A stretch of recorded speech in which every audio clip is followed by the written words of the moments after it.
Shalom, saudara yang terkasih di dalam Tuhan. Salam damai sejahtera bagi setiap kita. Kesempatan hari ini, saya akan melanjutkan renungan harian yang saya buat beberapa hari yang lalu. Saudara-saudara yang terkasih di dalam Tuhan, renungan firman Tuhan hari ini saya ambil di dalam Amsal pasal 30 ayat 24 sampai 28. Kita akan belajar dari 4 binatang yang kecil, yang lemah, yang dikatakan oleh kitab Amsal, yang mengajarkan kita untuk memiliki kebijaksanaan di dalam menjalani hidup ini, saudara. Binatang yang pertama adalah semut. Semut bangsa yang tidak kuat, tetapi yang menyediakan makanannya di musim panas. Semut bekerja untuk hari ini dan untuk hari esok, saudara. Singkat kata, semut tahu dan mengerti waktu. Berbeda dengan manusia, saudara. Saya katakan ada 3 golongan manusia di dunia ini. Pertama, manusia yang masih hidup di masa lalu. Mereka masih terbawa bayang-bayang masa lalu mereka. Kalau bahasa anak muda sekarang ini, mereka tidak move on, saudara. Golongan yang kedua, manusia yang hidup hanya untuk sekarang ini saja. Mereka tidak pernah belajar dari masa lalu. Mereka tidak pernah memikirkan masa depan mereka. Yang penting, hari ini aku ada. Dan hari ini, ya hari ini saja. Dan golongan yang ketiga, saudara. Golongan manusia yang hanya memikirkan masa depan mereka. Mereka tidak pernah memikirkan masa sekarang. Slogan mereka selalu menggunakan kata setelah. Setelah saya menikah, setelah saya mapan, dan setelah seterusnya, saudara. Hari ini, kita belajar dari semut, saudara. Semut binatang yang lemah, yang kecil. Tetapi dia memiliki naluri untuk mempersiapkan dirinya di masa yang akan datang. Saudara-saudara yang terkasih di dalam Tuhan, bagaimana dengan setiap kita manusia? Sudahkah kita mempersiapkan diri kita untuk masa depan kita? Berbicara tentang masa depan, saudara, bukan masa depan yang hanya di dalam dunia ini, tapi masa depan setelah kita kembali kepada pencipta kita. Pernah nggak kita berpikir kita akan kembali kepada pencipta kita suatu saat?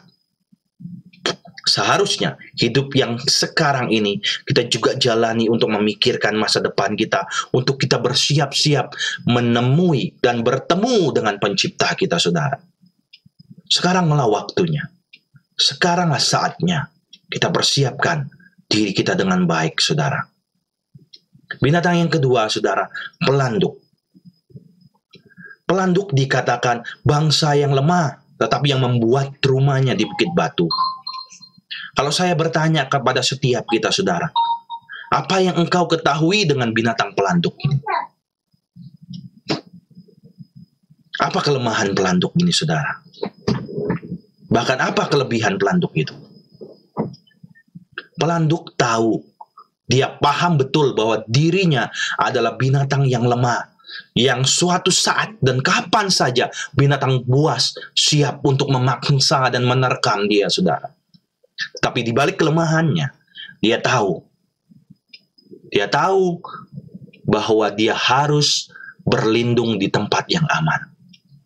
Dikatakan di sana, dia membuat rumahnya di bukit batu, saudara. Bagaimana dengan setiap kita manusia? Kalau saya bertanya kepada setiap kita, apa kelemahan kau? Apa kelemahan kita, saudara? Bisa saja ada yang berkata, aku ini orangnya pemarah. Aku orangnya tidak bisa mengendalikan keinginan dagingku. Singkat kata, saudara, saya simpulkan, kelemahan manusia adalah dosa, saudara. Dosa itu membuat kita terputus hubungannya dengan Tuhan. Tapi saudara, pelanduk mengajarkan kita untuk menjalani kehidupan ini, untuk memperoleh kebijaksanaan hidup, yaitu kita harus berlindung di bukit batu yang aman. Di mana tempat yang paling aman, saudara? hanya di dalam Tuhan. Tuhanlah tempat perlindungan kita. Tuhanlah tempat yang aman bagi kita. Kalau kita berlindung di dalam Tuhan, dosa itu tidak akan menerkam kita, memangsa kita. Tapi kita akan kuat, kita akan aman di dalam Tuhan. Binatang yang ketiga, saudara, belalang. Firman Tuhan di dalam Amsal berkata, belalang yang tidak memiliki raja, tapi mengatur barisannya dengan rapi. Saudara-saudara yang terkasih di dalam Tuhan, jika kita hanya melihat satu ekor belalang saja, mungkin belalang itu ada di depan rumah kita, di halaman kita, yang melompat-lompat dengan lucunya. Tapi bagaimana kalau belalang itu banyak sekali, saudara? Bisa saja belalang ini menjadi satu wabah yang mengerikan, yang menakutkan, seperti yang terjadi di Mesir. Apa yang kita pelajari dari belalang, binatang yang kecil dan lemah, saudara? Itu berbicara tentang komunitas.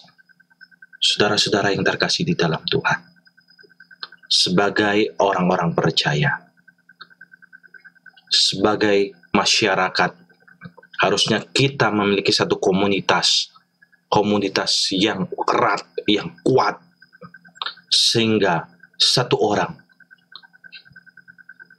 akan gampang dikalahkan.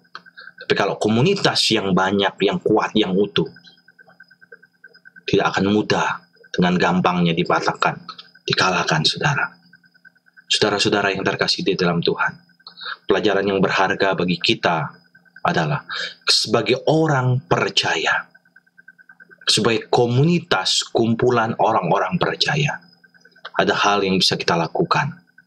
Bukan satu orang saja yang mengerjakan, bukan dua orang saja yang mengerjakan, tapi beramai-ramai, banyak orang, saudara. Yang bisa kita lakukan saat ini adalah bersama-sama, bersatu hati, berdoa, menyerahkan situasi dan keadaan dunia ini yang saat ini sedang kita alami. Di tengah-tengah ketakutan banyak orang, di tengah-tengah kekhawatiran banyak orang, kita bersahati, kita bersama-sama berdoa di hadapan Tuhan. Saudara-saudara yang terakhir, binatang yang keempat yaitu cicak. Cicak yang dapat ditangkap dengan tangan, tetapi berada di istana raja. Saudara-saudara yang terkasih di dalam Tuhan, jika kita melihat secara sepintas saja, cicak adalah binatang yang menjijikan, bukan? Cicak binatang yang membuat banyak orang takut dan geli, saudara. Tetapi cicak berada di istana raja. Saudara-saudaraku yang terkasih di dalam Tuhan, ada kalanya kita ini seperti cicak di hadapan orang-orang di dunia ini. Kita adalah orang-orang yang menjijikan. Kita adalah orang-orang yang membuat orang lain merasa geli melihat kita. Tapi saudara yang terkasih di dalam Tuhan, oleh karena anugerah Tuhan, oleh karena kebaikan Tuhan, suatu saat nanti kita akan berada di dalam istana, yaitu istana kemuliaan Tuhan yang disiapkan bagi kita.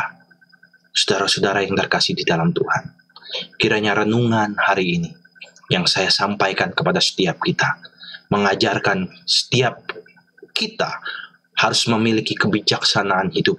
4 binatang yang disampaikan Agur melalui kitab Amsal ini: semut, pelanduk, belalang, dan cicak. Kiranya ini memberikan pengalaman dan pengajaran untuk kita memiliki kebijaksanaan di dalam menjalani hidup. Tuhan Yesus memberkati.